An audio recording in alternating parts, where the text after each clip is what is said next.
오늘 하나님께서 우리에게 주신 말씀은 마태복음 10장 40절에서 11장 1절까지의 말씀입니다.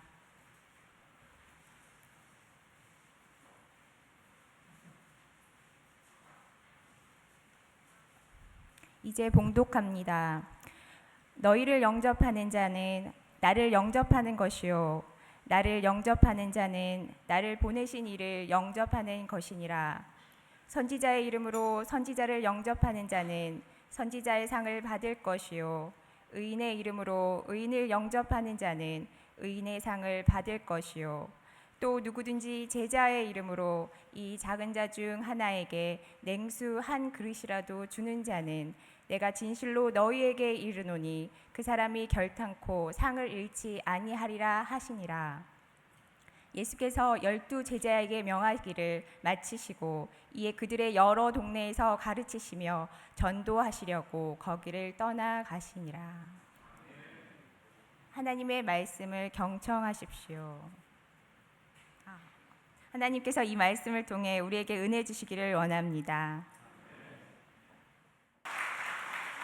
찬양 받으실 주님께 영광을 돌립니다.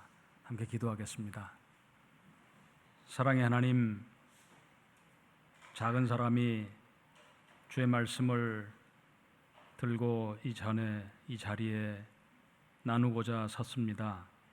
주님께서 함께하여 주시고 또 듣는 모든 이들이 함께 은혜 받도록, 그리고 주님 원하시는 삶을 살기 위해 결단하고 실행하는 용기와 믿음을 허락해 주시옵소서.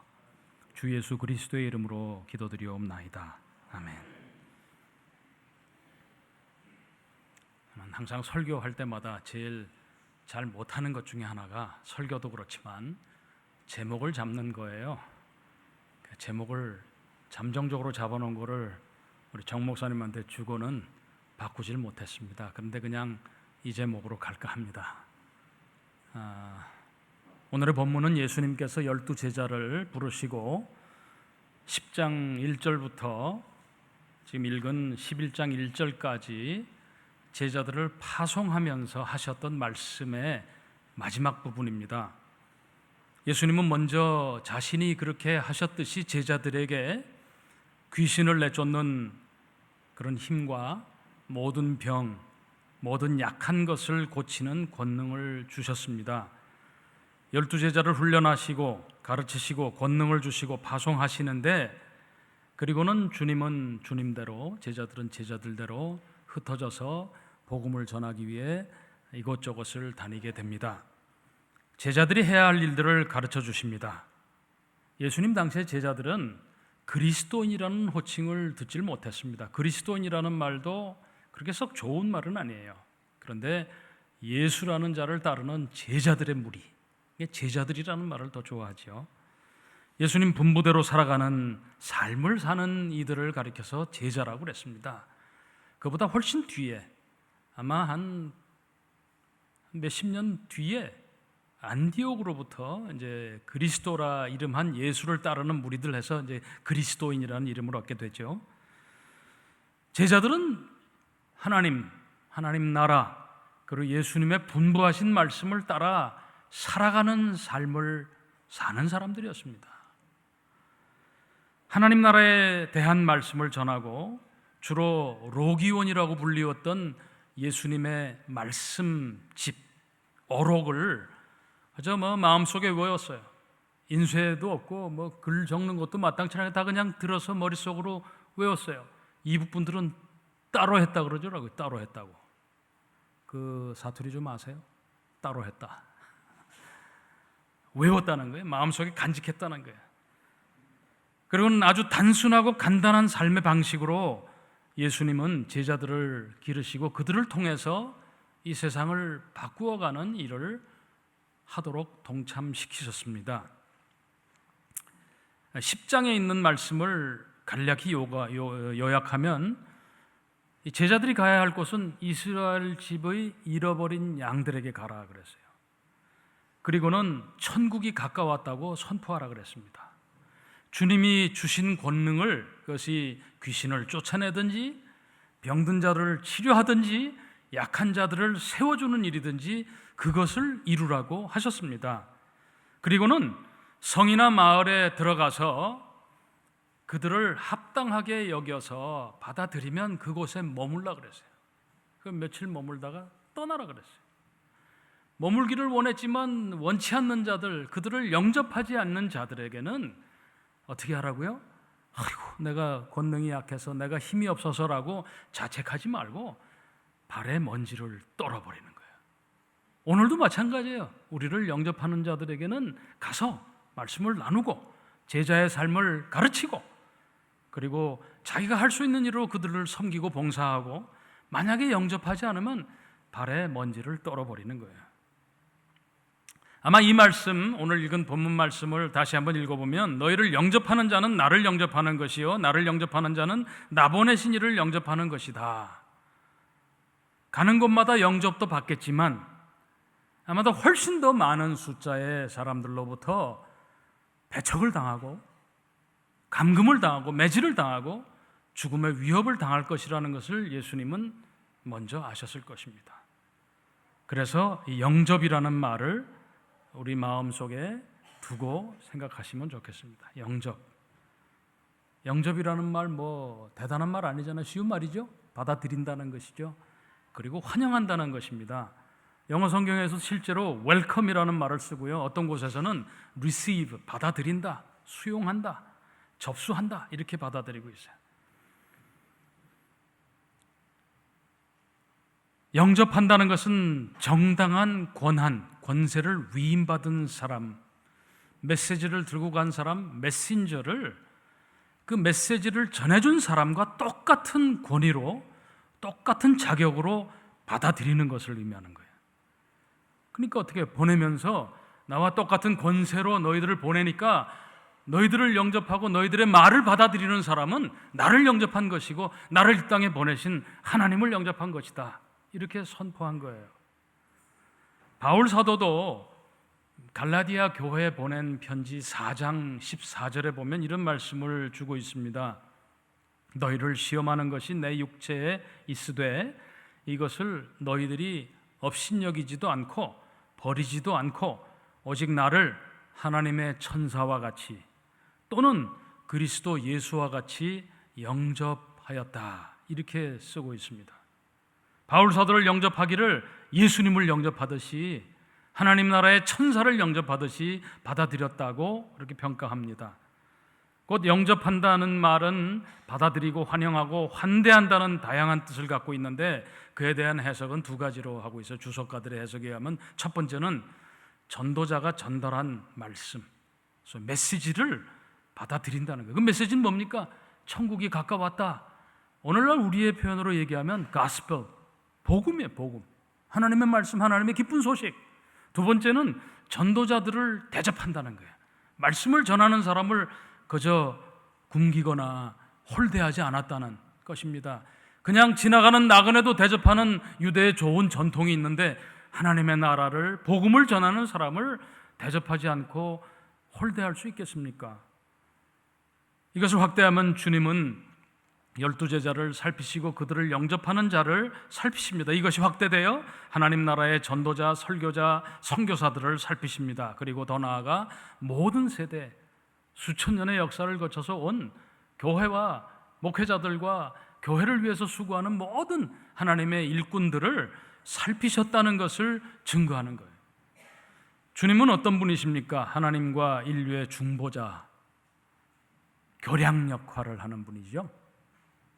제가 좋아하는 사이먼 앤 가펑클의 Bridge over Troubled Water, 좋아하는 것에 가사를 읽어보면 더 좋아요. 그거는 찬양곡은 아니고 복음성가는 더더욱 아니지만 이 브리지, 다리를, 좋은 친구가 된다, 막 그런 것입니다. 아마도 파송을 하는 주님도 제자들이 어느 곳에 가든지 영접을 받고 환영받을 것을 기대하시지 않았어요. 그러나 환영하고 영접하는 자들에게는 가서 머무르고 천국을 전파하고 그리고 그들과 함께 지내라고 그러죠.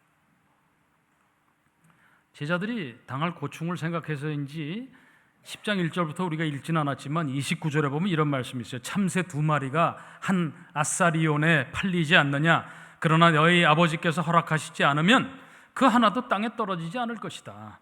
너희는 머리털까지도 세신 바 되었으니 두려워하지 마라. 너희는 많은 참새보다 귀하니라. 여러분들 그 참새보다 못해요? 우리가? 그리고 조금 더 나가면 우리의 머리카락을 하나님이 몇 간지 세셨다 그랬죠. 이거를 그냥 문자 그대로 받아들이시면 여러분들이 머리카락을 몇 개인지 하나님이 천국 가서 물어보겠다 뭐 그런 사람도 있어요. 근데 태어날 때와 하나님 나라 떠나갈 때 머리카락 숫자가 바뀔 거 아니에요. 그죠? 과학적으로나 문자적으로 해석할 일은 아닌 것 같아요. 별볼 일 몰라. 이게 숱이 자꾸 빠지는 저 같은 사람에게는 머리카락 한 올도 이거 굉장히 아쉽거든요. 그게 다 돈인데. 그런데 그거를 세셨다 그러니까 얼마나 소중한 거예요. 저는 감동이 없어 보이지만은 감동받은 걸로 믿고 계속하겠습니다. 참새는 먹거리 가운데 참으로 값싸고 헐값에 쉽게 구할 수 있는 먹거리였던 것 같습니다.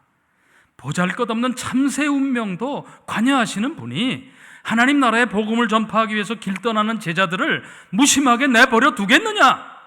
두려워하지 말라, 담대하라. 주님 그렇게 선포하시는 거예요. 그리고는 너희들은 참새보다 더 귀하다, 그 말씀을 하시는 거예요. 우리들이 기독교인으로 전도자로 이 길가에 나갈 때도 이와 같은 믿음을 가지셔야 되겠습니다. 그래서 두려워하지 마십시오. 담대하십시오. 하나님께서는 내 머리카락도 다 세셨습니다. 이런 고백을 하실 수 있는 여러분들이 되시기를 바랍니다. 거칠고 힘든 세상 가운데 복음을 전하기 위해 일어났던 제자들, 복음의 일꾼들이 이 말씀으로 많은 위로를 받았을 거리라고 생각합니다. 그들은 죽음도 불사하고 복음을 전하기 위해서 떠났습니다. 근데 막상 죽음 앞에 섰을 때 무슨 생각을 했을까요? 머리카락을 생각했을까요? 참새 2마리의 목숨보다 내가 더 귀한데 내가 이걸 버릴 수 있을까요? 그러니까 이제 확인사살을 하시는 거예요. 주님께서 뭐라 그러시냐면 28절에 몸은 죽여도 영혼은 능히 죽이지 못하는 자들을 두려워하지 말고 오직 몸과 영혼을 능히 지옥에 멸하실 수 있는 이를 두려워하라. 세상을 두려워하지 말라는 거예요.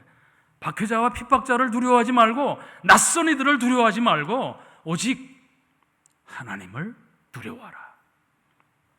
오늘의 본문은 이것입니다. 하나님 나라의 선교를 맡은 이들을 돌보시고 살피시는 분은 그들을 영접하고 환대하는 자들을 결코 잊지 아니하시고 상을 베푸시는 분이다. 아주 단순 명료해요. 예수님이 제자들에게 주신 약속의 말씀은요, 영접하는 자들은 나를 영접한 것이고 나를 보내신 이를 영접하기 때문에 하나님께서 그들을 결코 그들의 상을 반드시 주실 것이다. 이 약속이에요. 좀 구체적인 약속을 주십시오. 계약서 주세요. 여러분들 필요하세요? 그런 게? 그러면 제가 막 리스트를 작성해 가지고 하나님께 올려서 결제를 받아 가지고 여러분들 계약서를 드릴 수 있겠습니다. 여러분들 각자의 삶에서 이 약속을 믿고 이거 하나만 가지고 나아가실 수 있기를 바랍니다. 전도자들을 받아들인 사람은 하나같이 말씀을 받았습니다. 천국이 가까웠다는 복음을 받아들였습니다. 그리고는 그들을 환대해 주었습니다. 대접을 한 것인데 부지 중에 하나님의 천사들과 예수님을 대접하는 것이 되었습니다. 아브라함이 모르는 사이에 천사들을 대접한 사건을 여러분들 창세기에서 읽지 않습니까? 그 전통을 아마 예수님은 아시고 그렇게 하신 것 같아요. 하나님의 말씀을 맡은 목사로서 하나님께서 살피신다는 것은 참 좋은 말씀 아닙니까? 하나님 나라를 전파하는 우리 모두가 직분자건 비직분자건 평신도이건 누구나 할 것 없이 하나님께서 돌보시고 참새 2마리보다도 더 귀하게 여기신다는 것을 믿으시길 바랍니다. 근데도 우리의 믿음은 부족해서 염려와 근심과 스트레스를 많이 받게 돼요. 유학 끄트머리에 아이들을 데리고 한국으로 와야 되냐? 제가 한국을 오지 말고 미국에서 목회를 해야 되냐, 뭘 해야 되냐 이렇게 고민을 할 때 우리 광주 출신의 위대한 시인이 계시잖아요. 김현승 시인, 다형이라는 그런 호를 가지신 분인데 그분의 아드님이 우리 같은 미국에서 한인교회 목회에서 아시는 분은 아실 거예요. 김선배 목사님이라고. 그 목사님께 좀 미국에서 이렇게 정착해서 사시는 목사님이라 제가 좀 상담을 드렸어요. 그랬더니 다른 말 안 해요. 우리 목사님, 자녀들 미래 걱정하지 마세요. 하나님께서 잘 길러주십니다. 제 인생에 그 경험하고 살았어요.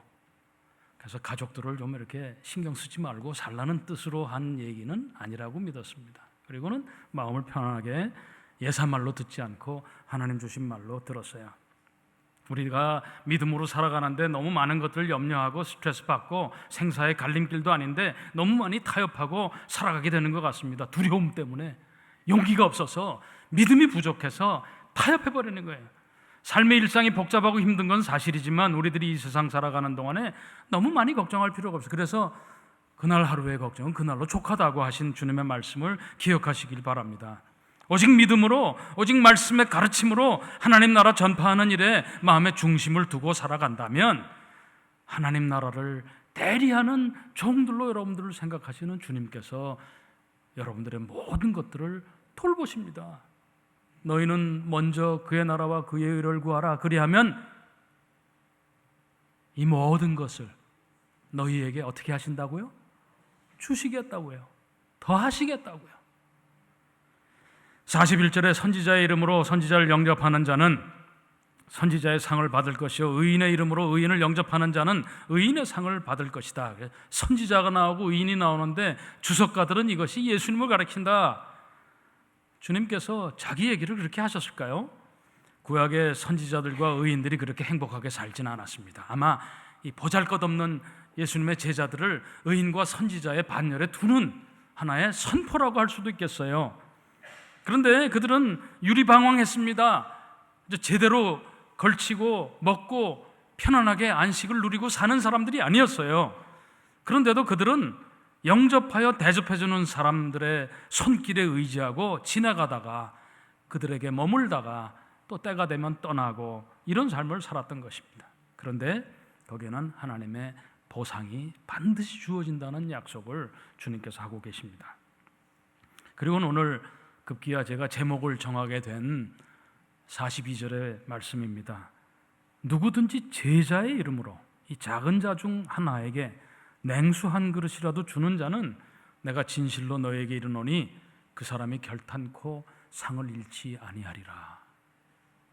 여기 등장하는 작은 자들은 쉽게 얘기하면 소자라고 번역도 했고 little one, small one, 작은 아이들이라고 하기도 하고 그저 통틀어서 수수한 눈에 그렇게 잘 띄지 않고 쉽게 무시당하기 쉬운 그런 약자들을 표현한 것이라고 저는 해석해 보았습니다. 교회 지도자들도 아니고 동시에 권세 잡은 자들은 더더욱 아닙니다. 반대로 또 너무 가난한 사람들만을 지칭하는 것도 아니에요. 그럼에도 불구하고 그들을 무시하거나 경멸해서는 안 되는 것은 그들이 그리스도를 대신한다는 믿음이 있기 때문이었습니다. 작은 자들 한 사람에게 냉수 한 그릇을 베푸는 사소한 선의로도 풍성한 상을 받는다는 이야기, 하나님의 계획 속에 이 대리자들이 받게 될 축복을 함축하고 있습니다. 저는 어린 시절 처음에 예수를 믿고 한 건 어린 시절에 이 말씀을 접했을 때 좀 이상했어요. 냉수 한 그릇이 뭐냐? 소자라는 말도 잘 아니고 소자 불충합니다 하고 뭐 그 사극에 나오는 그런 뜻으로 볼 때 아주 낮고 천한 인물이다 뭐 이런 건 느꼈는데 그들에게 냉수 한 그릇 대접하는 게 좀 하잘것없게 느껴졌어요. 그래서 뭐 예수님 말씀이 뭐 이러냐 그랬는데요. 영화 배너 아시잖아요. 거기 보니까 예수님이 고난당하는 순간에 물을 마시고 싶어 할 때 이 주인공인 주다 배너가 예수님에게 물을 한 잔 건네죠. 그죠? 그걸 생각하니까 이 냉수 한 그릇이요, 생명 어떤 소중한 대접보다 귀하다는 거 생각했어요. 그리고 냉수 한 그릇 대접하는 거를 우습게 볼 게 아니에요. 모든 우리 왕의 이야기들을 보면 그러잖아요. 어디 가서 막 사냥을 하다가 적에 쫓기다가 누구를 만났는데 물을 한 잔 대접하는 그 사람을 잊지 않았다는 거.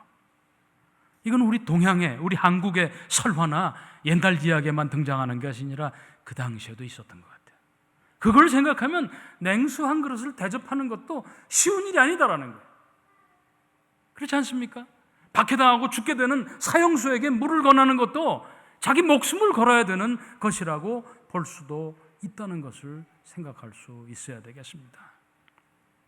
예수님의 화법이에요. 참새 2마리가 팔리는 비유라든지 냉수 한 그릇을 대접한다는 것이든지, 이것은 주님께서 좀 과장법이랄까요?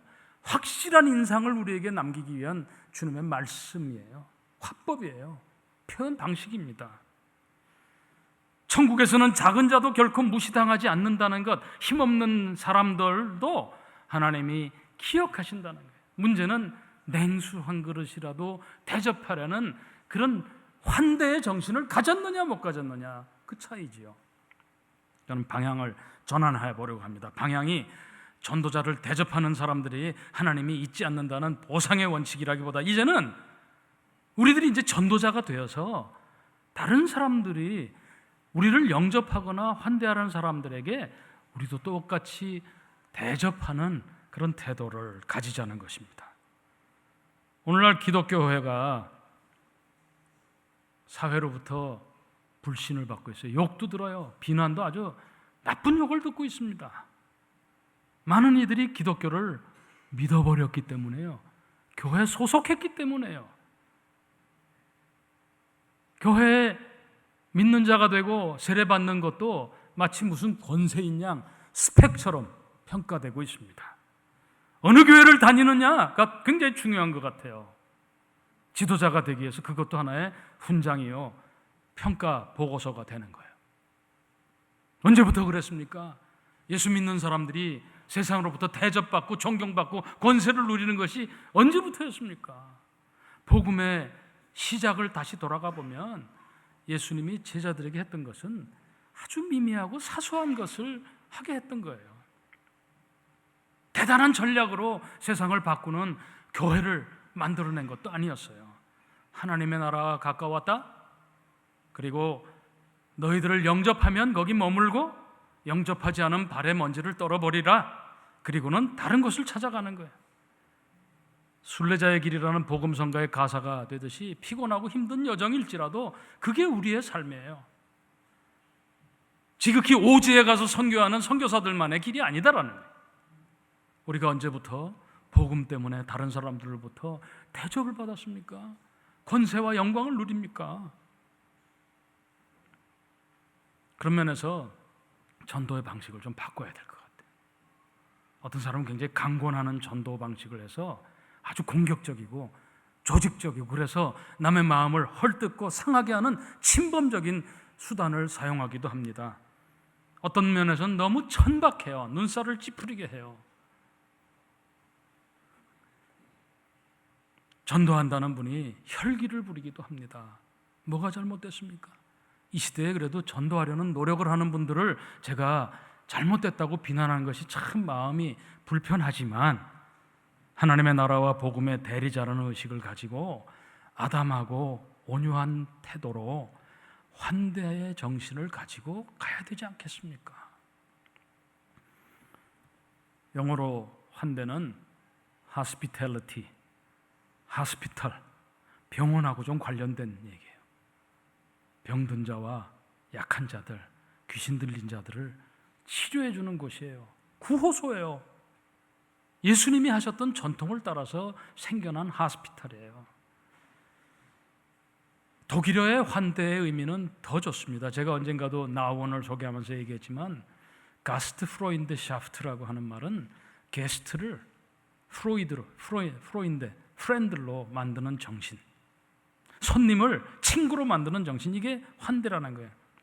낯선 이들에게 자리를 마련해 주는 정신, 이것이 오늘 이 본문의 말씀처럼 제자들을 영접하는 자들의 그 정신을 그대로 표현한 것이 아닌가. 이제는 우리가 반대로 이제 영접을 받았으니, 우리가 영접한 사람에 의해서 대우를 받았으니 우리도 이제는 돌려주는 마음, 그것이 어린이들, 약한 자들, 소자들, 작은 자에게 냉수 한 그릇 대접하는 환대의 정신이 아닌가 그렇습니다. 이 환대라는 말의 hospitality라는 말과 적대 혹은 적대감이라는 말의 hostility는 몇 자 차이 없어요. 쉽게 잘못 쓰면 hospitality라는 단어를 쓰려다가 hostility를 써요. 실제로 그런 환대라고 쓰려고 했는데 hostility, 적대감이라는 단어를 이렇게 입에서 잘못 나오는 경우들도 있어요. 이 시대에 필요한 것은, 누가 그럽디다 그래서 환대와 적대의 차이는 깻잎 하나 차이라고. 버스피 한 장 차이인데 요즘은 깻잎이래, 깻잎. 이 시대에 정말 필요한 것은 우리 주위를 돌아봐서 약자들, 병든 자들, 힘없는 자들을 돌아보면서 그들을 살피는 환대의 정신이 이 시대에 필요한 것이 아닌가 싶습니다. 지난 주간 동안 정신분석에 관한 이 책들을 좀 읽다가 폴란드의 올드 닥터, 늙은 의사라는 별명을 가진 야누슈 코르삭이라고 하는 분의 전기를 읽게 됐습니다. 하도 감동을 받아서 오늘 이 본문의 말씀을 정하면서 사실은 이 야누슈 코르삭을 소개하고 싶어서 그랬습니다. 제목은 누가 친구인가 뭐 이렇게 잡았지만 사실 우리가 이제 친구가 되어줘야 되잖아요. 그런 뜻으로 했습니다. 그는 자신도 어려운 어린 시절을 보냈습니다. 수많은 일을 하던 중에 의사가 되었고 1905년 우리나라의 역사와도 관련이 있는 러일 전쟁 당시에 러시아군의 군의관으로 차출되어서 고통받는 사람들의 삶을 아주 직감하고 절감하고 돌아옵니다. 그리고는 마음에 뜻을 두어서 이젠 더 이상 의사의 일을 하지 말자. 내가 이 약 한 번 먹인다고 해서 내가 그 많은 사람을 살릴 수 있을까? 이제는 내가 가서 약하디 약한 사람들의 친구가 되어주리라 하고는 가장 고통당하고 가장 약한 고아원의 원장이 돼요. 의사 일을 다 그만뒀어요. 그리고는 아이들의 삶을 생각하면서 그들이 지니고 있는 통찰력을 하나도 버리지 않고 그들의 창의력과 생각을 존중해주는 태도로 1912년에는 바르샤바에 있는 아주 유명한 유대인 고아원의 원장이 되는 거예요. 아동들을 향한 책과 소설을 씁니다. 그가 책을 쓰는 목적은 단 한 가지, 아이들이 더 이상 무시당하지 않게, 아이들을 좀 더 바르게 이해할 수 있는 법이 무엇일까? 그리고는 이런 책들을 많이 써요. How one ought to love a child. 영어로 번역이 안 돼 있지만 영어로 이렇게 제가 번역을 했는데 우리말로 하면 어린이를 어떻게 사랑할 수 있을까? 이게 그가 쓴, 그래서 교육학자로서 많은 사람들에게 알려져 있어요. 독일이나 독일어권에 있는 사람들, 이런 사람들은 이 책을 잘 알아요. 1939년에 아돌프 히틀러의 독일군이 폴란드를 점령하게 됩니다. 자신과 아이들의 운명이 마지막으로 치닫고 있음을 알게 된 그는 그에게 아리안 부족이었던, 그러니까 독일계의 아무 유대인이 아니었던, 이 사람은 유대인이었어요.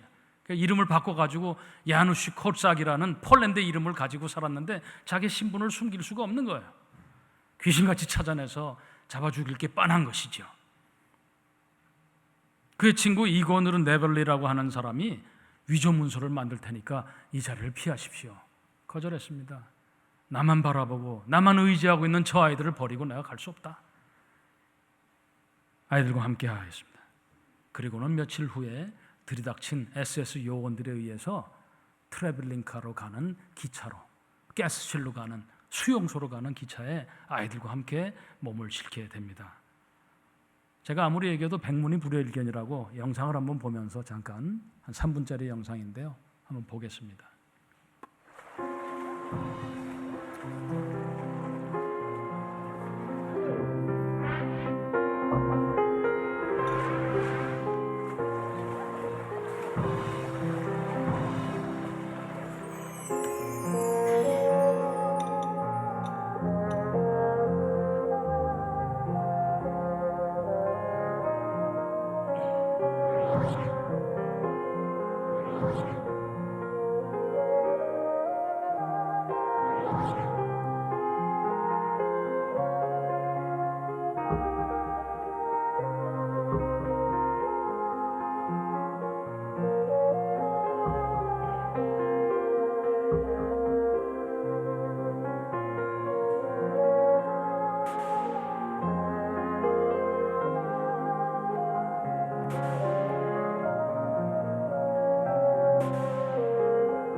이렇게 해서 그들은 무려 84만 명이 학살당한 트레블린카의 수용소로 가게 됩니다.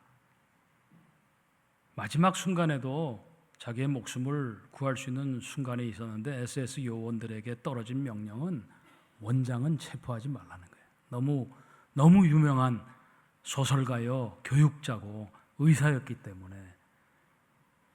그런데 똑같은 말로 위험에 처한 아이들을 버리고 내가 할 수 있겠느냐. 그 순간이 참 영화로도 나왔는데 그렇게 했다 그래요. 아이들과 함께 자기가 쓴 소설에 등장하는 왕의 행진을 줄을 잘 맞춰서 천사들과 함께 행진하는, 자기가 중간에 서서 앞에 서서. 트레블린카에서는 84만 명이 학살당했는데 큰 바위에 학살 피해자들을 추모하는 문구가 있습니다. 그들의 이름은 없고 희생자들의 나라와 살았던 도시, 마을의 이름이 있습니다. 다만 한 사람의 이름이 있는데 바로 야누시 코르삭, 그리고 그의 아이들. 유네스코는 그가 태어난 100주년을 기념해서 1978년과 79년, 78년인지 79년인지 정확하지 않대요. 아버지가 분명하게 호적을 올리지 못한 것 같아요. 그래서 야누시 코르삭의 해라고 추모 행사도 했습니다. 대단한 버림받고 무시당하는 고아들을 향해 가라는 뜻은 아닙니다. 우리 주위에 우리들이 환대를 베풀어야 할 대상이 누군지, 우리들의 친구, 내가 친구가 되어줘야 될 사람이 누구인지를 우리는 조용히 생각해야 될 것입니다. 언젠가도 읽어드렸지만 부모로서 자녀들에게 환대의 정신을 실천하는 것도 작은 자에게 냉수 한 그릇 주는 것과 같습니다. 헨리 나우어는 영적 발돋움이라는 책에서 자녀를 대하는 태도를 이렇게 말합니다. 자녀는 부모가 소유하여 지배하는 소유물이 아니라 사랑하고 돌보아야 할 선물입니다. 자녀는 우리의 가정으로 들어와서 조심스러운 관심을 요구하고 얼마 동안 머물다가 때가 되면 자기 나름의 집을 찾아 떠나는 가장 소중한 손님입니다. 자녀는 우리가 알아가야 하는 낯선 사람입니다. 자녀는 자기 나름대로의 양식과 리듬과 선악을 판단하는 능력을 가지고 있습니다. 이렇게 이야기해요. 작은 자에게 하는 일은 치유자가 환자를 대하는 태도에서도 나타날 수 있고요, 선생님들이 학생들을 대하는 태도에도 나타날 수가 있습니다. 한 예를 들면 뉴욕의 매닝거 파운데이션을 만들었던 칼 매닝거라는 정신과 의사는요, 자기가 레지던트들을 훈련하는 학급에서 환자의 치료 과정에서 가장 중요한 것이 무엇이냐 그랬더니 똑똑한 레지던트들이 이렇게 답을 했대요. 어떤 이는 환자와 의사가 갖는 치료적 관계입니다. 라포입니다. 어떤 학생은 앞으로 행할 바를 조언해 주는 것입니다. 어떤 이들은 가족에게 복약 지도를 하고 환자의 질병 상태를 잘 설명해 주는 것입니다. 몇 가지 더 많은 답변이 나왔지만 정답이라고 하지를 않았습니다. 제자들이 칼 매닝거 선생에게 그럼 정답이 뭐예요? 그랬더니 진단이다. 다이아그노시스. 다이아그노시스라는 헬라어의 단어를 잘 보면 속속들이라는 다이아와 그노시스, 안다라는 뜻입니다. 속속들이 안다는 거예요. 환자의 사정을 속속들이 알려고 노력하는 자세가 의사가 해야 할 가장 중요한 임무라고 얘기했습니다.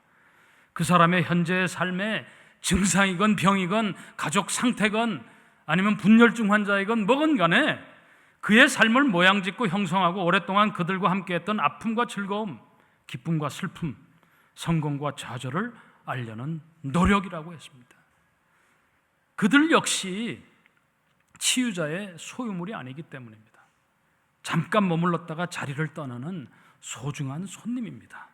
이것이 약한 자에게 베풀어야 하는 냉수 한 그릇 대접하는 자세가 아니겠습니까? 우리는 어느새 거대한 공동체의 일원이 되었습니다. 한국에서는 엘리트 계층에 들어가기 위한 조건이 대형교회 신자라는 것일 수도 있어요. 사회가 거대화되고 교회도 대형화되어서 많은 사람들에게 익명의 다수로 취급받지 않습니다. 이제는 드러난 공적인 존재들이 되어버렸어요. 그런데 주님이 우리들에게 그 애초에 첫 제자들에게 가르치신 것은 영접하는 자는 곧 나를 영접하는 것이요 나아가서 나를 보내신 이를 영접하는 것을 결코 하나님께서 잊지 않고 상을 잊지 않겠다 약속하신 것을 기억해야 합니다. 여러분들 누가 우리를 영접합니까? 교인들끼리 주고받습니까? 누가 우리를 대접합니까? 교인들끼리가 아니죠. 누가 우리의 친구가 될 것입니까? 우리가 어떻게 하면 저들에게 친구가 될 것이다, 친구가 돼야 되겠다, 저들을 환대해야 되겠다, 이런 마음을 가지고 주위를 돌아보시기를 바랍니다. 지극히 작은 자에게 한 행동도 하나님은 결코 잊지 않으십니다. 우리는 해놓고 잊어버려야 됩니다. 그거를 우리의 훈장이나 우리의 공적으로 평가하는 일도 하지 말아야 되는 거예요. 제자들이 그것을 바라고 했다면 제자들이 됐겠습니까? 세상 모든 사람들, 우리 주위의 이웃들을 환대하는 정신으로 친구를 만들어가는 삶, 아마 이 시대에 우리 그리스도인들을 향하여 교회를 새롭게 하고 혁신하고 참다운 종교개혁을 하도록 부추기시는 주님의 분부의 말씀이라고 믿습니다. 그렇게 우리가 누구에게 친구가 되어줄 것인가 생각하며 찾아가는 여러분들이 되시기를 바랍니다. 기도하겠습니다. 사랑의 하나님, 우리들이 어느 누군가의 환대와 보살핌을 통해서 예수를 믿는 사람들이 되었습니다. 이제 우리들이 전도하다가 당하는 많은 어려움도 있겠지만은 애초에 제자들이 겪었던 것처럼 참새 2마리 하나살이온 작은 자에게 베푸는 냉수 한 그릇, 이것을 마음속에 새기면서 우리를 영접하면 그리스도를 영접하고 그리스도를 영접하면 그를 보내신 하나님을 영접한다는 영접과 환대의 정신을 가지고 이 시대를 밝혀가는 빛과 소금이 다 되게 해 주시옵소서.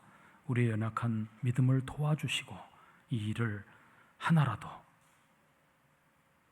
실천할 수 있도록 도와주시옵소서.